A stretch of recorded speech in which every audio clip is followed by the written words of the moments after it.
Wars are fought not just on land, in the air, and at sea by soldiers.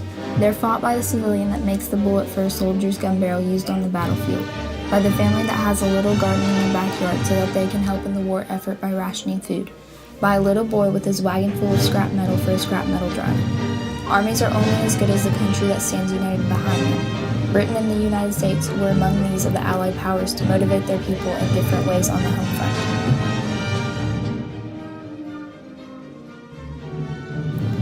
Britain soon came to realize the importance of having national propaganda.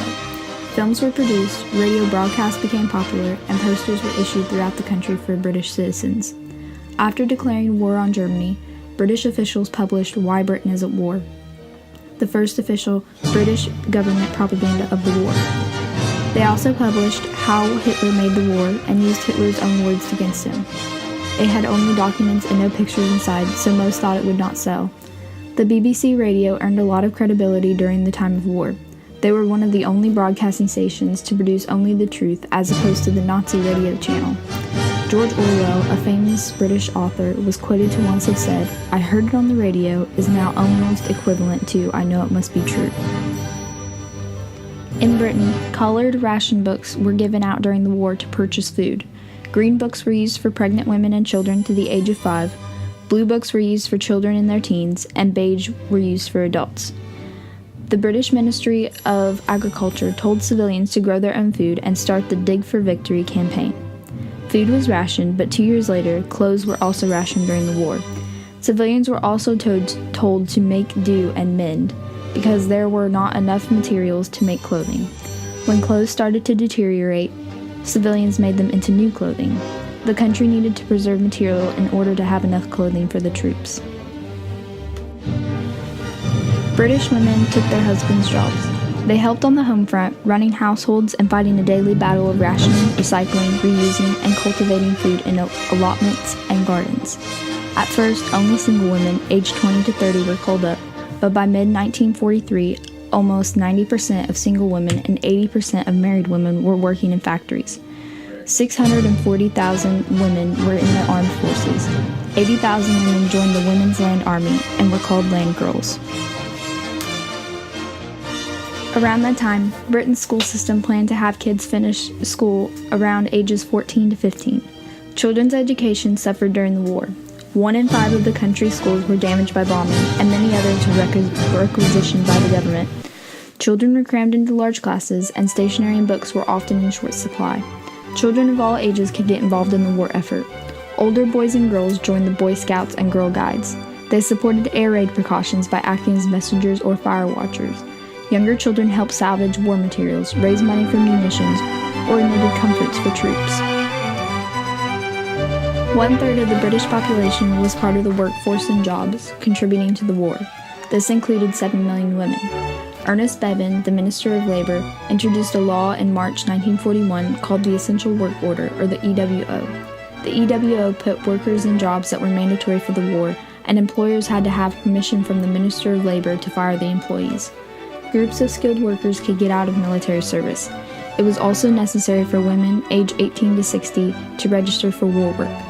Unmarried women between 20 and 30 were called and told to join the industry or the services. Pregnant women or women with children under the age of 14 would not be required to be in war work.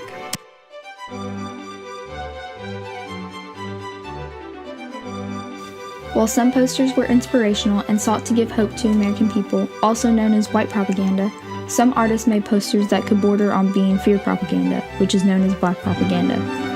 Loose lips sink ships became a famous saying at the time from one of these posters that spoke of not leaking important information to spies. Some posters were even graphically depicted Adolf Hitler, while others were racist against Japanese Americans. Some of the most important national icons to come out of World War II propaganda was Rosie the Riveter and Uncle Sam. The government asked comic book writers to help with the war effort. In 1940, Joe Simon and Jack Kirby created Captain America. Both of these men were of Jewish immigrant descent, and their heritage paved the way for Captain America's beliefs. He was used to advertise selling war bonds, raise the country's morale, and was even seen punching Hitler in the face on the cover of his first issue of Captain America Comics in March of 1941. The patriotic Star-Spangled Man was some of the most important propaganda to come out of the war.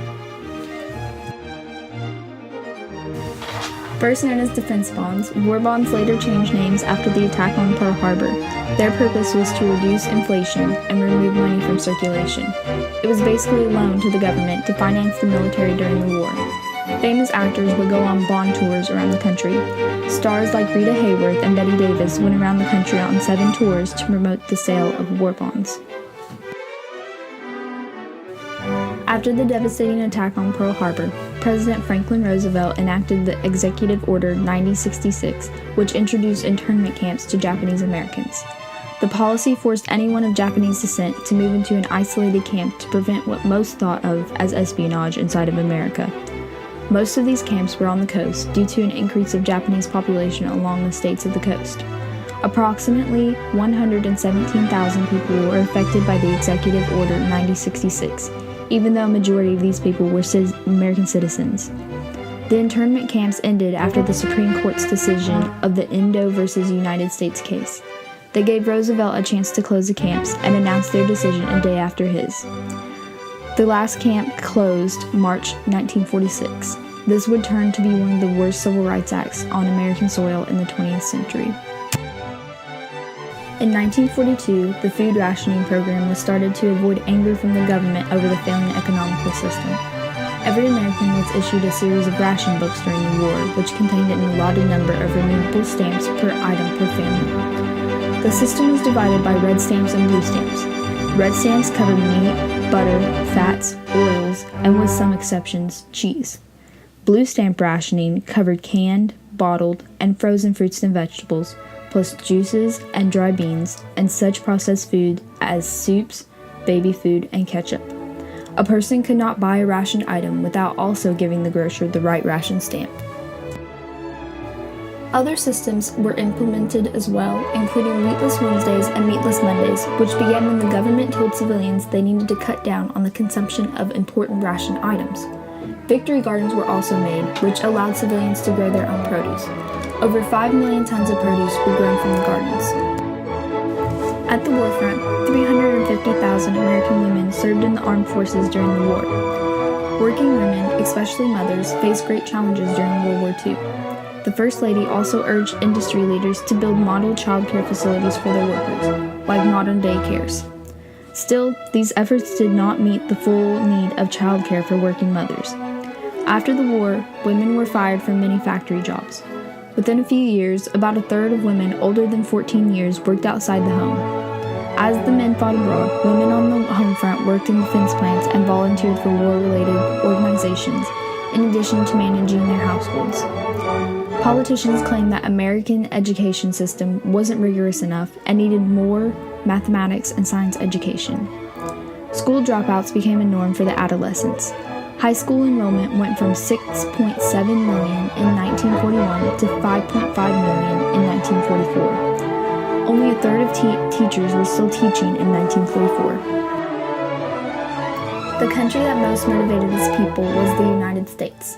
The U.S. was focused on avenging the attack on Pearl Harbor. The government wanted to be sure that the American people were wholeheartedly behind the troops engaging in battles at the war front. A country can only succeed in war if all people unitedly support them.